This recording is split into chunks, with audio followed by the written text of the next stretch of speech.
Selam, ben öğretmen Zeynep. Bugünkü dersimiz sınıf 3, Unit 5, çarpmayla ilgili alıştırma. Şimdi burada bize bir örnek vermiş. Burada sıra var, bu da sütun. Mesela 4. 4 sayısı çarpı 4 ile birlikte 16 yapıyor. Mesela 6 sayısı 7 sayısıyla birlikte 42 yapıyor. Öyle çarpım yapıyorsun burada. Tamam. Şimdi gelelim biraz soru çözelim. Sayfa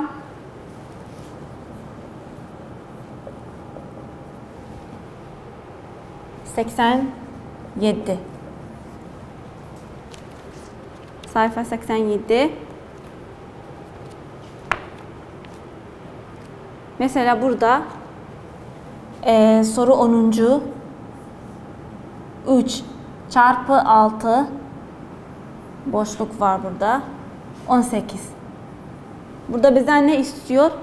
Büyüktür yoksa küçüktür veya eşittir. Sembolleri içinde yaz. Tamam. Şimdi 3 çarpı 6 18. Burada hangi sayı var? 18. Şimdi buraya ne koyuyoruz? Sembollerden eşittir. Aynı yoksa aynı sayı. Tamam. Mesela 7 çarpı 7 soru 12. soru. Boşluk var burada. 50. 7 çarpı 7 kaç yapıyor? 49.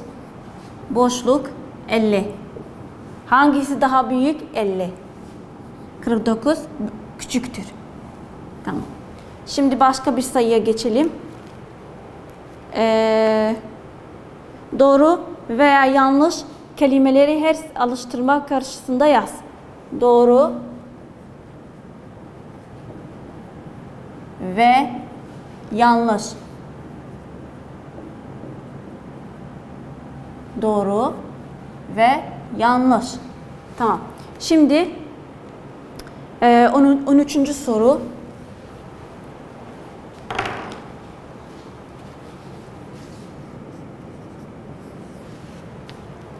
Dört çarpı 6 eşittir 24.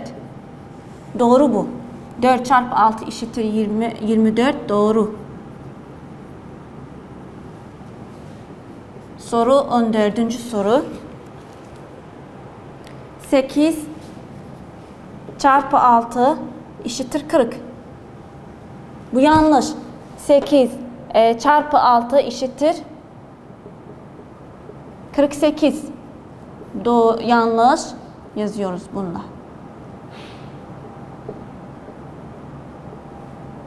Doğrusu bu. Bu yanlış. Tamam. Şimdi 15. soru.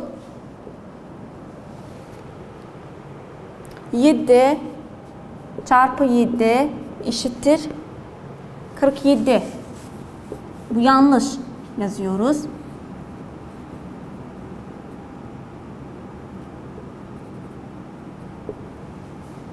Ama doğrusu 7 çarpı 7 eşittir 49. Bu doğrusu. Tamam.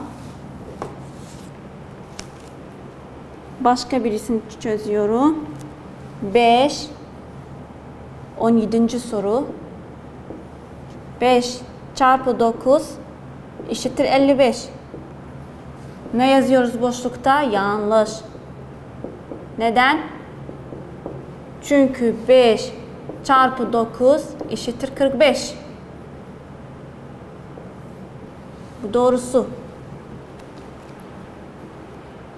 Tamam. Bu dersin sonuna geldik. Teşekkürler.